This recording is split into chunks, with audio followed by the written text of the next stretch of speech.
अब हम पढ़ते हैं क्वेश्चन 7C की जानिब। Question 7C, interpret the slope of the function.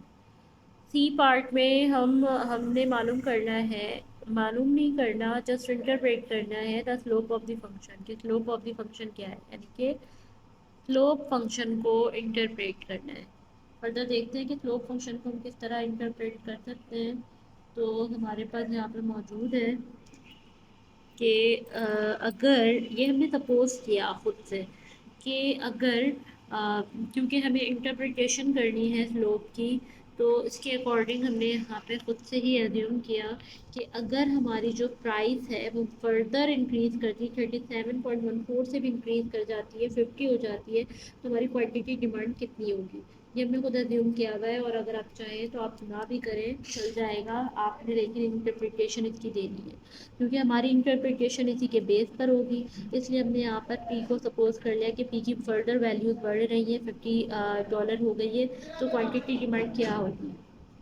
यहाँ पे हमारे पास वही इक्वेशन है जिसमें हमने प्राइस की जगह पर पी को पुट कर दिया। अब हमें क्यू यहाँ से इजीली निकल जाएगा कि इन दोनों को प्लस माइनस माइनस माइनस किया 27,500, यानी कि जैसे ही हम प्राइस को फर्दर बढ़ाते हैं, क्वांटिटी डिमांड हमारी 27,500 तक गिर जाती है।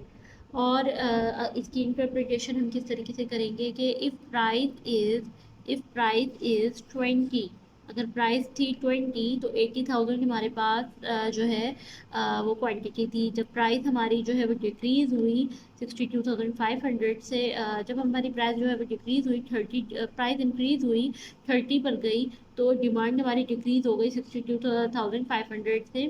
Same as one price will be further increase 50 demand 50 and 50 demand will decrease with 27,500। मतलब कि जब जब हमारी प्राइस बढ़ती जा रही है, तब तब हमारी जो डिमांड है वो कम होती जा रही है। तो ये हमें प्रूव हो गया। तो it means the slope of this function is negative. इस स्लोप का जो फंक्शन है वो नेगेटिव है।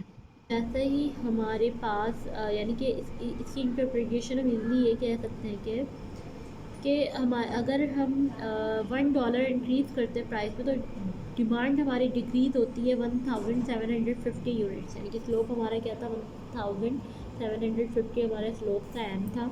और इसके अकॉर्डिंग अगर $1 हम बढ़ाते हैं प्राइस में, तो हमारे पास डिमांड डिक्रीज़ होती है 1750 यूनिट से। और ये हमने इस सी के ज़रिए भी हमने ये कंसिडर कर लिया इसी। तो बेहतर है अगर आप सिर्फ एक लाइन में ही इसे डिस्क्राइब करना चाहें कि भाई अगर प्राइस जो है $1 से इंक्रीज़ होती है, तो उसकी क्वांटिटी जो है वो 1750 यूनिट तक जो है वो डिक्रीज़ हो जाएगी।